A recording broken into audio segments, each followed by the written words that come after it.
on, David. Comb your hair. You're late for breakfast. Okay. Hey, Mom, do you think Joe Louis could have licked Jack Dempsey in his prime? I'm sure I don't know, dear. He's bigger, you know. His best fighting weight's around 208, and Dempsey used to come in at about 194. Yes, dear. Come on. Just one more fact. Oh, David. No, wait. You'll like this one. America's finest silver plate is 1847 Rogers Brothers. Fooled you, didn't I? Yes, you did. Hey, come back here. You still have to comb your hair.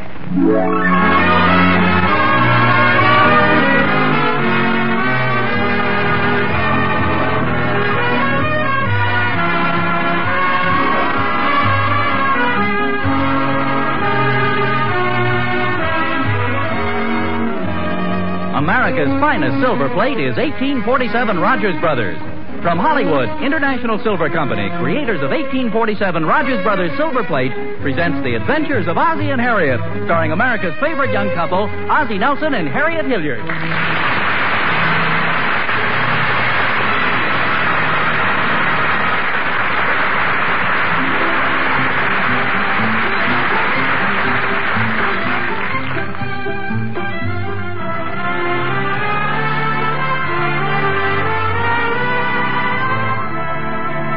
As we look in at the Nelson household at 1847 Rogers Road, we move up to the second floor to the bedroom of David and Ricky.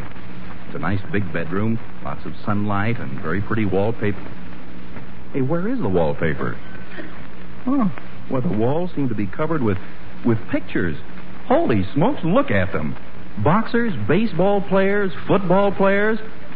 Oh, no, they're actually getting ready to put up some more. What picture is that you're putting up, Ricky? Doak Walker. Don't put it there. That's where Jackie Jensen goes. He's much better than Doak Walker. Heck, he is, boy. Doak Walker can run better than Jackie Jensen any day. Are you kidding? Doak Walker hardly ever runs with the ball. Take it easy, will you? Sounds like a convention in here. Ricky says Doak Walker can run better than Jackie Jensen. Well, he can't he, Pop? I don't know, Ricky. What difference does it make anyway? Everybody's entitled to his opinion. Besides, I doubt if either one of them can run like Red Grange. Who, Pop? Red Grange, the galloping goat. Who's he? He's one of the greatest football players of all time. At least one of the best that I can remember. He and Gordon Adams. Who? Gordon Adams played fullback at Ridgefield Park High School when I was there. I'll never forget one run he made. 85 yards for a touchdown against Passaic High School. That's a long run, boy. He had a very deceptive way of cutting back after he crossed the line of scrimmage. What do you mean, Pop? Well, here, let me show you. Look, I'll be Gordon Adams, and you and Ricky be Passaic. What's going on in here? Dave and I are Passaic. Well, I shouldn't wonder the way you gulped your dinner. How about your homework? Pop was just going to show us a football play. Well, that's fine, but the football season's all over, and you fellas have tests coming up in a couple of weeks. Your mother's right, boys. Can we have some boxing after we finish our homework? Yeah, how about it, Pop? You promised to show us the way Jack Dempsey used to throw a left hook. Did you see the picture I got of Joe Louis? Yeah, isn't that neat, Pop? We cut it out of Ring magazine. Look, it's got his whole record there, dates and everything. Hey, what's this one over here? It's kind of blurred. Where? Oh, that's Dempsey knocking out George Carpenter. No, not Carpenter. Carpentier, the Orchid Man of France. No wonder he knocked him out. He was so old they gave him an orchid. No, he wasn't old. They just called him the Orchid Man. Whatever his name is. It was Dempsey by a KO in the 4th at Jersey City, July 2nd, 1921. Look, boys, I hate to keep bringing this up, but if you don't get your homework started, you'll be up all night. Okay, Mom. But can I just nail up these last two pictures? We're moving these pictures over to make room for the All-Americans. Well, hurry up. Hey, what happened to that pretty picture Grandma gave you? The picture of Niagara Falls. We found a much better place for it. Oh? I don't see it. Right in there. Now we can look at it every morning while we brush our teeth. Don't put Ted Williams' picture up there, Ricky. He goes ahead of Joe DiMaggio. Doesn't DiMaggio have a higher batting average? Heck no. DiMaggio only batted .320 in 1948. Williams hit .369. He led the league. I like DiMaggio, boy. He led the league in 1939 and 1940, but Williams was first in 1941 and 1942. Oh, come on, fellas. Now let's get going on the homework. Okay. Come on, Ricky. Put that hammer down.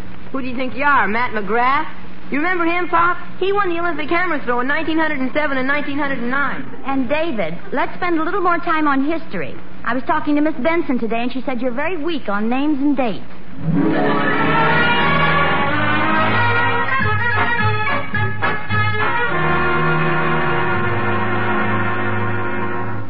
What's What's the matter? You look worried.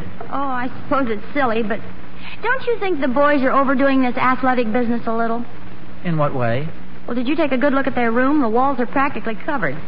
Every time I walk in there, I feel like I'm going to be punched, tackled, or thrown out at second base. I don't think it's anything to worry about. After all, we don't want them to grow up to be a couple of sissies. I don't think there's much chance of that. There's such a thing as overdoing it. Miss Benson was telling me about a history test that David's class had a few weeks ago. They were asked to name the 3 most important battles in American history, and David wrote Bunker Hill, Gettysburg, and Dempsey Tunney. Bunker and Hill weren't even fighters.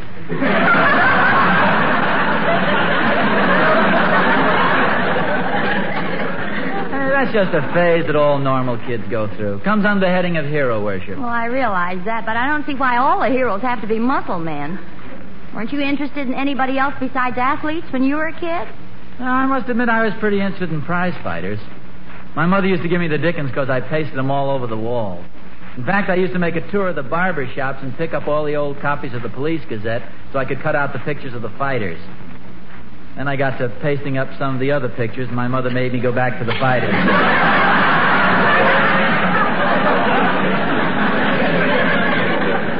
that may be so, but I know you were also interested in inventors. Your mother told me so. Oh, I read a couple of books about Samuel Morse and Marconi. So, you just reminded me of something. Some of the kids in school used to call me Edison. You mean you looked like Thomas Edison when you were little? No, it was just that I had a rather large head and a small body, and a lot of people thought I looked like a light bulb. Well,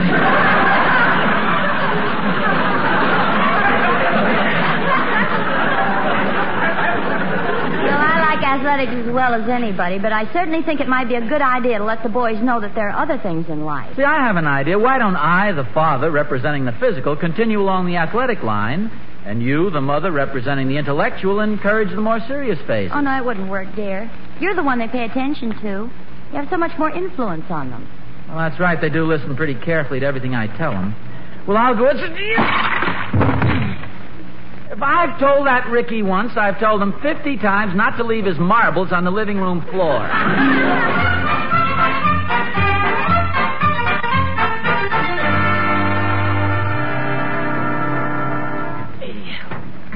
Hi, Oz. Hey, look out, Thorny. Don't stand in the way, will you? These ashes are heavy. You dropped the clinker, Oz. Look, if you're going to stand around here, give me a hand, will you? Gladly.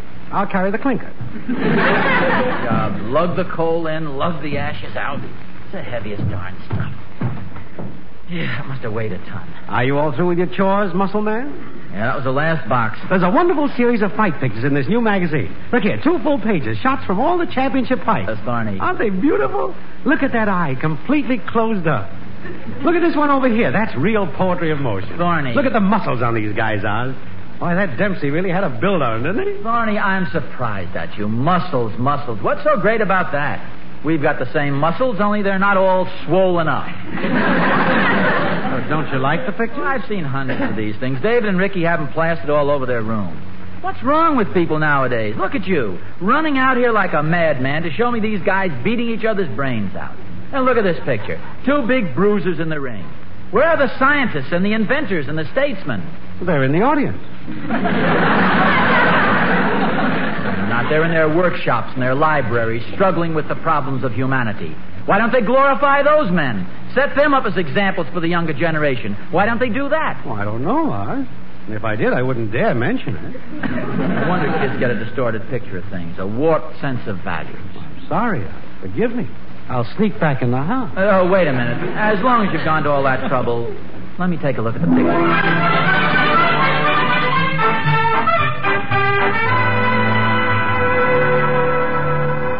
Harriet. Yes, dear?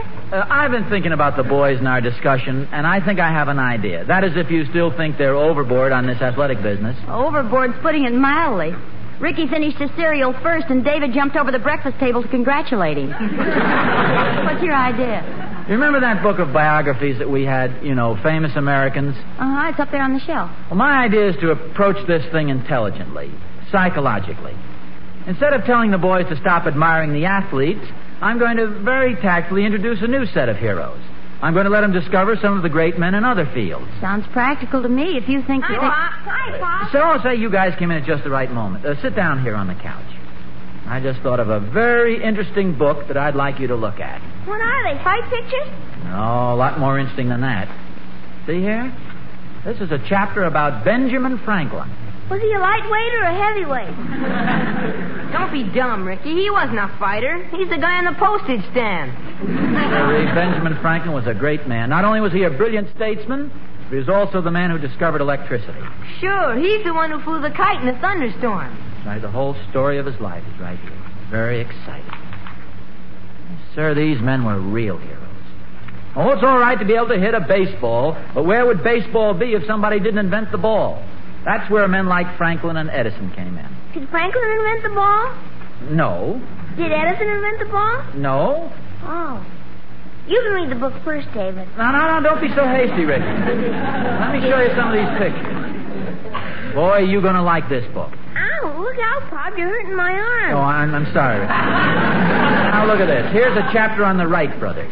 Boy, they sure were a couple of real rugged guys. They invented the airplane. Here, see this picture. This is Thomas A. Edison as a boy.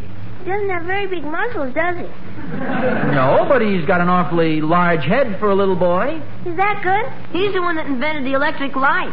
Oh, yeah, I heard about him on the radio. He only slept about 2 hours every night. Oh, he's a great man. Look here. Here's Abraham Lincoln. You know what our teacher told us about Lincoln, Pop? He was the best wrestler in the whole county. Lincoln? I thought that was Washington. Gorgeous George Washington.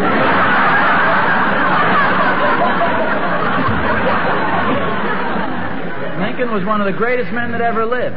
Was he before your time, Pop? Oh, dopey. He was even before Grandma's time. You know something, Pop? I'll bet Lincoln was a good basketball player. He's tall and thin. Well, I'll tell you this much. Lincoln was one of the greatest men that ever lived. Like, here he is as a boy, splitting rails. Was he smarter than you, Pop? Oh, yes, much smarter. That is, I mean, it's hard to compare. He didn't have to go to school, did he, Pop? Did you ever split rails, Pop? Well, when I was at scout camp, I used to chop up kindling wood, and you've seen me unwrap the Presto logs. Just think. Thomas Edison only slept 2 hours a night. How many hours do you sleep, Pop? Well, some people don't need as much sleep as others. Did you ever invent anything, Pop? Well, no, I haven't. Didn't you ever invent anything? Well, Ricky, not all men can be inventors. Did you ever discover anything, Pop, like Benjamin Franklin? Well, no, David. You see, discovering things isn't easy. Ben Franklin did it with a kite. Bring the book, David. Let's go upstairs. Now, boys, remember, these fellows lived a long time ago. You see, things were different then. Sure, Pop. Good for you, dear. Your idea's working beautifully. Something the matter? I was just wondering, do the boys have a picture of me in their room? Oh, sure, right over their desk. Why do you ask? Somehow I have a hunch they'll be looking at me while they brush their teeth tomorrow morning.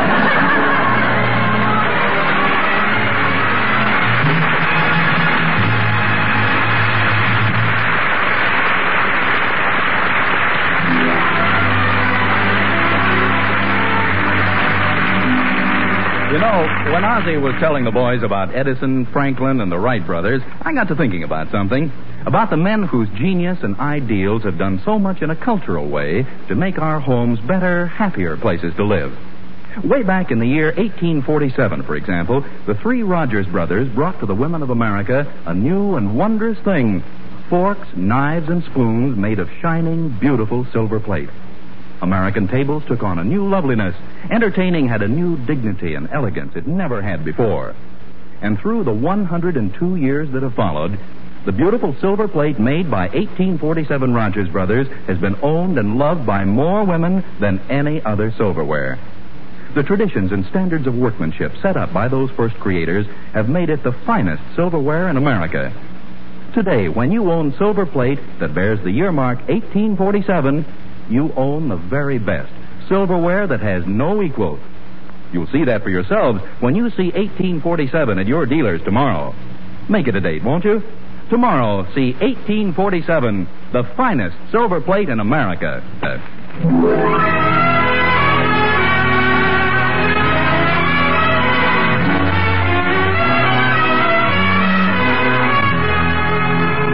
It's sure surprising the way the weather changes around 1847 Rogers Road. At first, it was all clear skies and sunshine. Then David and Ricky began plastering their room with pictures of big, tough muscle men, and Ozzie and Harriet got worried. But then Ozzie, good old resourceful Ozzie, came up with an idea. New heroes for old. Franklin, Lincoln, Edison, the Wright brothers. What a wonderful idea. What else does it say about Edison there, David? Well, it says, but mousetraps and electric buzzers were not new to Thomas Edison. He had begun inventing such things as a small boy. Did you know that, Pop? Know what, Ricky? That Edison invented a small boy? Not a small boy, stupid. He invented an electric buzzer when he was a small boy. Read some more, David. Yes, it's truly amazing how you can channel the interests of a child, how you can guide his viewpoint, sharpen his standards. What are you doing, Pop? Oh, don't bother Daddy, David. He's working on his expense account for the income tax. What is it, David? Did you know that Abraham Lincoln was so honest he walked 10 miles to pay back a couple of pennies on account of he made a mistake and shortchanged a lady? Harriet, Yes, dear? hand me that eraser, will you?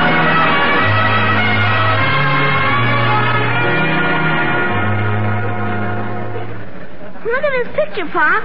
Teddy Roosevelt shooting a lion. Did you ever shoot a wild animal, Pop? No, not exactly.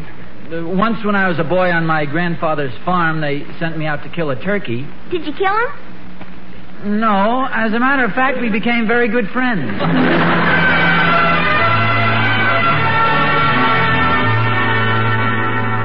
Ozzie, will you take a look at this toaster? Something's wrong with it.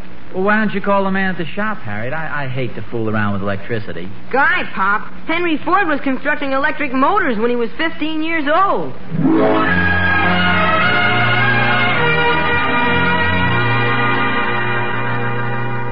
You know, I'm not sure that this idea of mine was so clever after all, Harriet. But the boys seem to be very interested. Oh, they're interested, all right. It's just that compared to Lincoln, Edison, Jefferson, Daniel Webster, and all the rest, I look pretty silly. Oh, Ozzie, it's ridiculous. You're just sensitive. No, I'm not.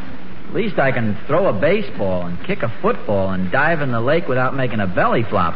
But this other stuff... I think you're just being sensitive. No, I'm not. I can tell by the expressions on their faces. Suddenly realizing that Pop isn't the great guy they thought he was. Oh, Ozzie, that's silly. Silly nothing. You should see the way they look at me. That hurt, betrayed look in their eyes. As much as to say, you've been kidding us all this time, you fraud. Oh, you're just imagining things, dear. No. Hey, Pop, will you help me with my arithmetic? Arithmetic? Oh, well, sure, son. Come on, we'll sit down here at the table. Get some paper, will you, Harriet? Sit right down, Ricky. Pop, you're tearing my shirt. Oh,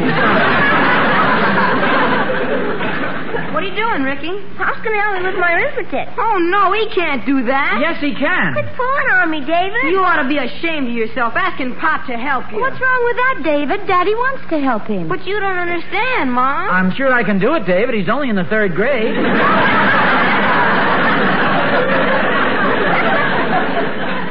He shouldn't be asking you for help. But why not? Well, when the Wright brothers were building their plane, they didn't go yelling for help. When Thomas Edison had a problem, he didn't go asking anybody for help. Those guys figured out their own problems, didn't they, Mom? Well, I believe they did. Yeah, but look at it this way, fellas. They might have solved their problems a lot quicker if they'd had somebody like a father to help them. That's right, A they hero might have. dad. We better not take any chances. Would you like to use some of my good paper, Ricky? No, thanks. I've got some paper. How about using my new fountain pen? That's okay. I've got a pencil here. Benjamin Franklin wrote with a goose feather. Did you ever write with a goose feather, Pop?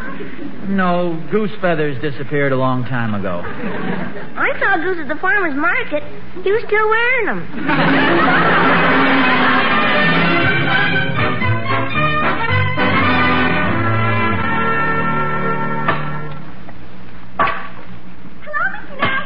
Oh, hi, Emmy Lou. You better stand back a little.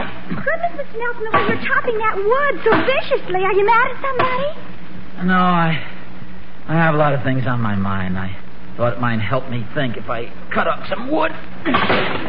Very relaxing. I saw David and Ricky at the library today looking in the biographies.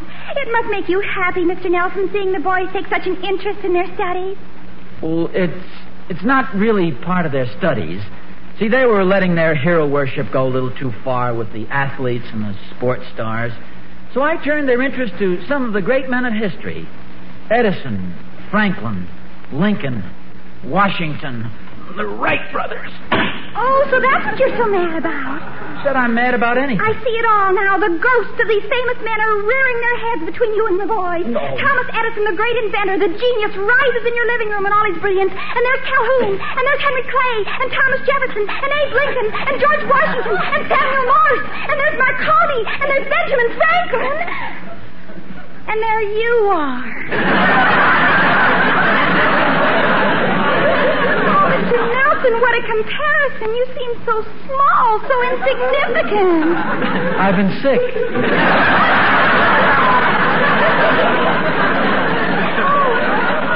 Oh, what a mistake you've made. What a monster you've created. No, Benjamin Frankenstein is...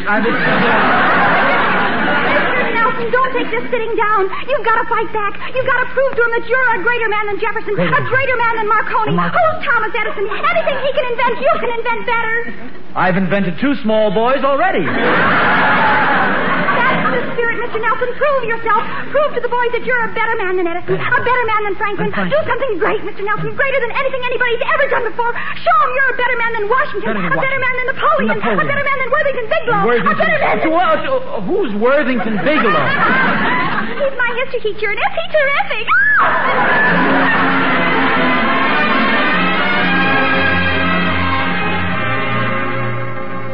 What in the world are you doing there? Harriet, I just got to do something big, something scientific, something important to reinstate myself with the boys. Well, what's all this mess? I'm building a model airplane. Not just an ordinary one, but the greatest model airplane the world has ever known.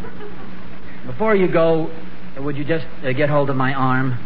That's it. And now pull. What in the world? It's this darn glue. My hands are stuck together.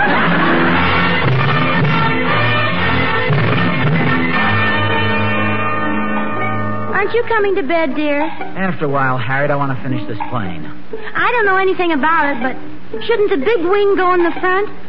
Gee, it shows it this way on the plans. Maybe the plans are upside down.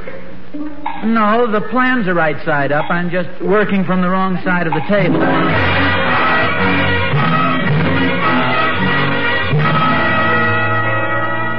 Ozzie, it's almost daylight. Aren't you coming to bed? I'm almost finished.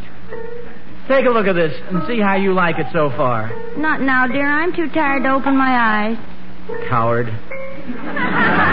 Fasten wire B at right angles.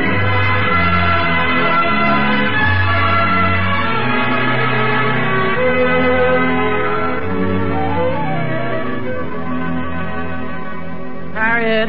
Oh, good morning, dear. I kept the coffee hot for you. Lead me to the table, will you? I can't open my eyes. Goodness, dear, you look like Daniel Boone. I didn't try to shave. Too dangerous. Well, I have to give you credit. You stayed with the job till it was finished. Where's the plane? I put it in the boys' room when I was through with it. It was a mess. Boys will probably never speak to me again. Well, if it was so bad, why did you put it in their room? Well, all I have left is my self-respect. If that's the best I can do, the boys may as well know it. Let them see their father unmasked for what he really is, a clumsy old blunderer. Don't be ridiculous, dear. Nobody expects you to split rails or throw silver dollars across the Potomac. Hey, Pop, you ought to come out and see it. Yeah, Pop, you ought to see it go. It flies higher than any kite on the block. Kite? What kite is that? The one you made for us last night. Well, that's not a kite, David. It's flies higher than any other kite on the block, eh? Better than Benjamin Franklin could make, I'll bet you. I hope you boys appreciate how much work your father put in on that. Oh, it wasn't hard work. You sure did plenty of work yesterday, though, Pop. We saw all that wood you chopped. I bet Pop is a better wood chopper than Abraham Lincoln. I'll bet he is, too, boy. How late did you work last night, Pop? Oh, it wasn't very late. Until just about daylight, I think. You think Thomas Edison was good. He had to have 2 hours sleep. Pop worked till daylight. He doesn't need any sleep at all. He's a pretty fine daddy. And he did it all for you 2 boys. I think we have the best Pop in the whole world. You bet, boy. Come on, Rick. Let's go fly our kite again. Hey, wait for me. You know, Harriet, it's a wonderful thing to be considered in the same class with men like Franklin, Edison, and Washington. Who said anything about Washington? Didn't the boys say something? They were talking about Lincoln and Franklin. Edison, yes, but they didn't say anything about Washington. Oh. Harriet. Yes, dear? Do we have any silver dollars around the house?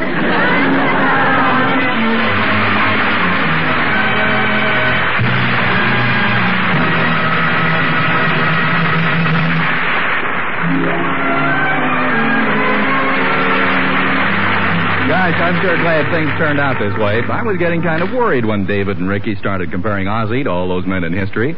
But he stood up pretty well after all. I know something else that stands up pretty well, Mr. Smith.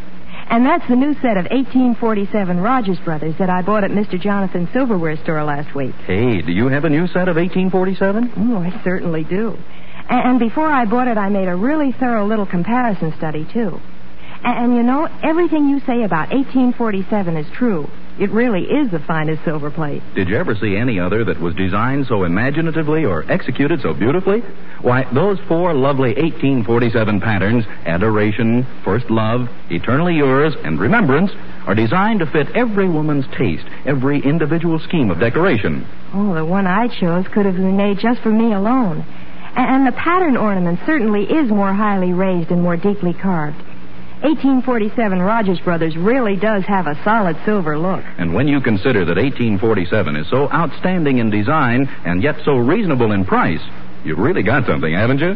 Why, 1847 prices actually haven't gone up since 1944. I couldn't be happier about my set of 1847. Gracious, I know I've got the best there is, and that means a lot. Yes, every woman who wants the best for her table ought to take a look at 1847 right away. It's the finest silver plate in America, the one and only 1847 Rogers Brothers.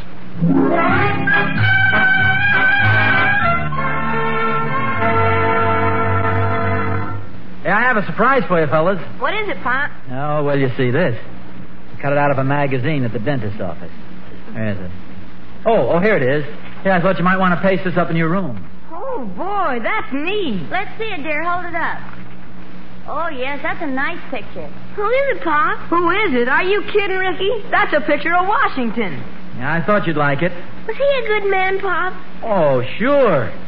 Kenny Washington was one of the best backs UCLA ever had.